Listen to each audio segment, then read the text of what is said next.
غیرت، مختارہ مائی سے نور بانو تک۔ فیض نے کہا تھا، جس دھج سے کوئی مقتل میں گیا وہ شان سلامت رہتی ہے۔ یہ جان تو آنی جانی ہے، اس جان کی تو کوئی بات نہیں۔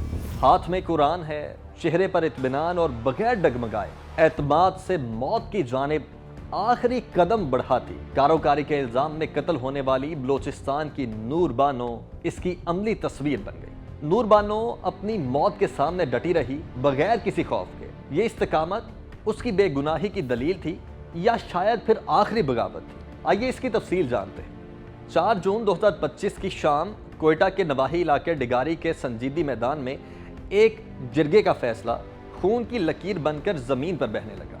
نور بانو اور احسان اللہ ایک صفاق مجمع کے سامنے بے رحمی سے قتل کیے گئے۔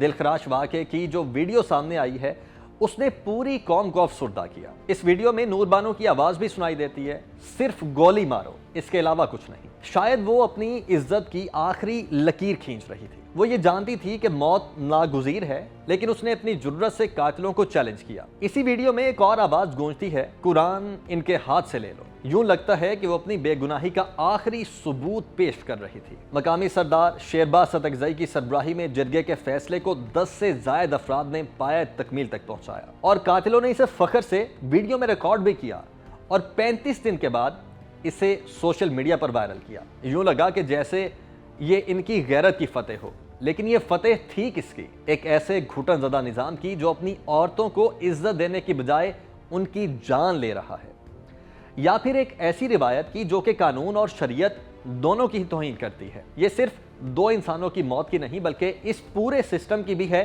جو کہ غیرت کے جھوٹے تصورات کی بھیڑ چڑھ رہا ہے۔ ویڈیو وائرل ہوتی ہے اور وائرل ہونے کے بعد وزیر اعلیٰ بلوچستان میر سرفراز بگٹی اس کا نوٹس لیتے ہیں اور پھر تحقیقات کا حکم دیتے ہیں۔ پولیس یہ بتاتی ہے کہ نور بانو کا تعلق ستکزئی جبکہ احسان اللہ کا تعلق سمالانی قبیلے سے ہے، اور نور بانو کو 8 اور احسان اللہ کو 9 گولیاں ماری گئیں۔ یہ المناک واقعہ کوئی 1.5 ماہ قبل یعنی کہ 4 جون کو ہوا، اور دونوں ہی مقتولین کو الگ الگ قبرستان میں دفنایا گیا۔ ایف آئی آر کے مطابق سردار نے اپنے فیصلے میں یہ کہا کہ یہ کاروکاری کے مرتکب ہوئے ہیں، انہیں قتل کرنے کا فیصلہ سنایا، اور پھر 15 لوگ ان دونوں کو لے کر سنجیدی میدان پہنچے، اور پھر 2 لوگ ان پر گولیاں چلاتے ہیں اور گولیاں چلا کر انہیں قتل کر دیتے ہیں۔ پولیس 15 سے 20 ملزمان جن میں سردار شیرباز ستکزئی اور گولی چلانے والا ملزم بھی شامل ہے، ان سب کو گرفتار کر چکی ہے۔ اور سب سے جو افسوسناک پہلو ہے اس سارے واقعے میں وہ یہ ہے کہ جو بانو کی والدہ ہیں وہ ایک اپنا ویڈیو پیغام ریکارڈ کرواتی ہیں جس میں وہ یہ کہتی ہیں کہ جو بیٹی کا قتل ہوا ہے وہ بالکل جائز تھا، یعنی ان کے قبیلے کی جو رسم و رواج ہیں ان کے عین مطابق تھا، اور جو گرفتار سردار شیرباز ستکزئی ہیں اور جو دیگر افراد وہاں پر موجود تھے جنہوں نے انہیں قتل کیا وہ تمام بے گناہ ہیں۔ اور یہ سب کچھ اس ملک میں ہو رہا ہے جسے ہم اسلامی جمہوریہ کہتے ہیں، اسلامی جمہوریہ پاکستان، جو اسلام کے نام پر بنا ہے، اور اس کی تعلیمات بہت واضح ہیں۔ جس نے ایک بے گناہ کو قتل کیا گویا اس نے پوری انسانیت کو قتل کیا۔ جو کسی بھی مومن کو جان بوجھ کر قتل کرے اس کی سزا جہنم ہے۔ جو کسی پر زنا کا الزام لگاتا ہے اور 4 گواہ نہیں لا پاتا تو انہیں 80 کوڑے مارو اور زندگی بھر دوبارہ گواہی قبول نہ کرو۔ اب گواہی کے لیے بھی کچھ شرائط ہیں، ان میں یہ ہیں کہ گواہ عاقل ہونا چاہیے، بالغ ہو، اسلامی معاملات کی سمجھ بوجھ بھی رکھتا ہو، دیانتدار بھی ہو اور مشاہدہ رکھنے والا بھی ہو۔ گواہ کے اتنی سخت شرائط سے اسلام میں جان کی حرمت کا اندازہ آپ بخوبی لگا سکتے ہیں۔ نبی کریم صلی اللہ علیہ وسلم تمام جہانوں کے لیے رحمت بنا کر بھیجے گئے۔ آپ نے فرمایا کہ تم میں سے سب سے بہتر وہ ہے جو اپنے اہل خانہ کے ساتھ اچھا ہے۔ حجۃ الوداع کے موقع پر بھی آپ صلی اللہ علیہ وآلہ وسلم نے فرمایا کہ عورتوں کے ساتھ بھلائی کی وصیت کو لازم پکڑو کیونکہ تم نے انہیں اللہ کی امان کے ساتھ لیا ہے۔ اسلام نے تو عورتوں کو وہ حقوق دیے جو کہ 1400 سال پہلے کسی اور معاشرے میں ناقابل تصور سمجھے جاتے تھے۔ وراثت کا حق دیا، تعلیم کا حق دیا، حتیٰ کہ شادی میں بھی رضامندی کا حق دیا۔ آپ نے فرمایا کہ عورت اپنے شوہر سے علیحدگی مانگ سکتی ہے اگر وہ اس کے ساتھ خوش نہیں ہے۔ اگر کوئی الزام ہو تو شریعت 4 گواہوں کی ضرورت بتاتی ہے۔ اگر شوہر کو شک ہو تو لعان کا طریقہ کار موجود ہے۔ کوئی بھی فرد یا خاندان اپنی مرضی سے قتل کی سزا بالکل نہیں دے سکتا۔ ہر فیصلہ صرف قاضی یا عدالت دے سکتی ہے، لیکن ڈگاری میں نہ تو گواہ تھے، نہ ہی عدالت تھی اور نہ ہی شریعت، صرف ایک جھوٹا تصور، غیرت جو خون کی پیاس مانگتا ہے، جس کی جڑیں ہمارے قبائلی اور جاگیردارانہ نظام میں پیوست ہیں اور نشانہ زیادہ تر خواتین بنتی ہیں۔ ونی یا سوارا میں جھگڑے کے حل کے طور پر لڑکی کو مخالف قبیلے میں شادی کے طور پر دیا جاتا ہے۔ کسی مرد یا عورت پر ناجائز تعلق کا شبہ ہو تو دونوں کو ہی کاروکاری کہہ کر مار دیا جاتا ہے۔ بعض علاقوں میں تو جہالت اس حد تک ہے کہ خون کے بدلے لڑکی دی جاتی ہے، اور یہ سب کچھ اس غیر رسمی نظام انصاف یا جرگے کے تحت ہوتا ہے جو پشتون علاقوں میں پشتون ولی کے تحت چلتا ہے، حالانکہ یہ سماجی نظم قائم رکھنے کا بنیادی ادارہ تھا۔ اگر ہم اس کے ارتقاء کی کچھ بات کریں تو انگریزوں نے جرگہ کے نظام کو قبائلی علاقوں میں عدل و انصاف کے لیے ایک مؤثر ذریعہ سمجھا۔ سر رابرٹ سینڈیمن نے اسے منظم کیا اور پھر اس کے فیصلوں کو سرکاری سطح پر نافذ کیا۔ 1901 میں فرنٹیئر کرائمز ریگولیشن ایک ایکٹ بنایا جاتا ہے اور پھر اس کے تحت فاٹا اور قبائلی علاقوں میں جرگے کو قانونی حیثیت دی جاتی ہے۔ آزادی کے بعد FCR برقرار رہا اور قبائلی علاقوں میں جرگہ بطور متوازی عدالتی نظام استعمال ہوتا رہا۔ جرگے کے جو ارکان تھے وہ عموماً نامزد کردہ قبائلی سردار ہوتے تھے اور ان کی سربراہی ایک سرکاری افسر کرتا تھا۔ 1970 تک اس جرگے کے نظام کو قبائلی علاقوں میں سرکاری طور پر استعمال کیا جاتا تھا، لیکن جنرل یحییٰ خان نے اسے منسوخ کر دیا۔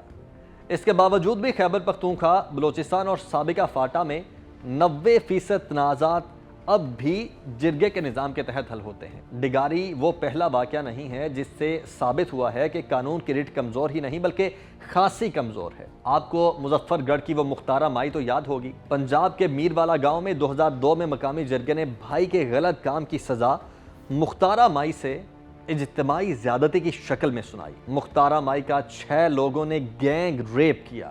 مختارہ مائی نے عدالت کا دروازہ کھٹکھٹایا، 6 ملزمان کو سزا ہوئی۔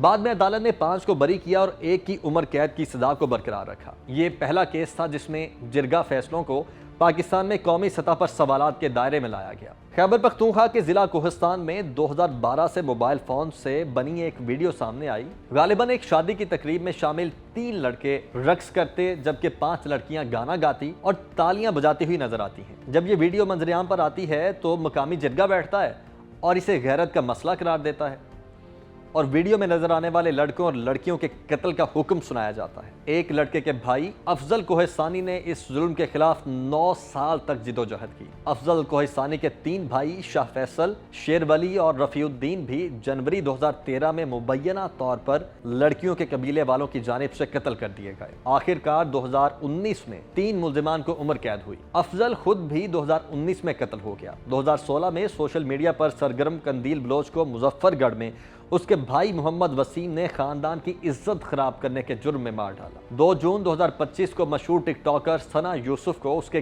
گھر میں فائرنگ کر کے قتل کیا گیا۔ یہ واقعہ اس کی 70th سالگرہ کی شام کو پیش آتا ہے۔ سلمان عمر حیات صرف اس سے دوستی کرنا چاہتا ہے لیکن دوستی نہ کرنے کے غصے میں اسے قتل کر دیتا ہے۔ یہ اسلام کے نام پر بنے ملک کے ہزاروں واقعات میں سے چند ایک واقعات ہیں۔ سپریم کورٹ اور ہائی کورٹس نے متعدد فیصلوں میں جرگہ پنچایت کے ذریعے سزا یا فیصلہ خاص طور پر انسانی حقوق کی خلاف ورزی کرنے والے فیصلوں کو غیر قانونی اور غیر آئینی قرار دیا ہے۔ 2012 میں سپریم کورٹ نے واضح کہا کہ خواتین کو ونی، سوارا یا کاروکاری جیسے فیصلے جرگے کے ذریعے دینا آئین اور شریعت دونوں کے خلاف ہے۔ 2017 میں قومی اسمبلی نے متبادل تنازع جاتی تصفیہ بل 2016 منظور کیا۔ اس بل کے تحت جرگہ اور پنچایت کو قانونی تحفظ فراہم کیا گیا۔ اس کا مقصد عدالتوں پر مقدمات کا بوجھ کم کرنا اور سول نوعیت کے معاملات کو تیزی سے حل کرنا تھا۔ 2016 میں پارلیمنٹ نے انسداد عصمت دری اور انسداد غیرت کے نام پر قتل کا بل منظور کیا اور اس بل کے تحت غیرت کے نام پر قتل کو سنگین جرم قرار دیا گیا۔ اس قانون کے تحت قاتلوں کو کم از کم 25 سال قید یا پھر سزائے موت بھی سنائی جا سکتی ہے۔ لیکن سوال یہ ہے کہ سزائیں ملی کتنوں کو؟ گزرے سال 2024 کی mapping gender base violence report ہمیں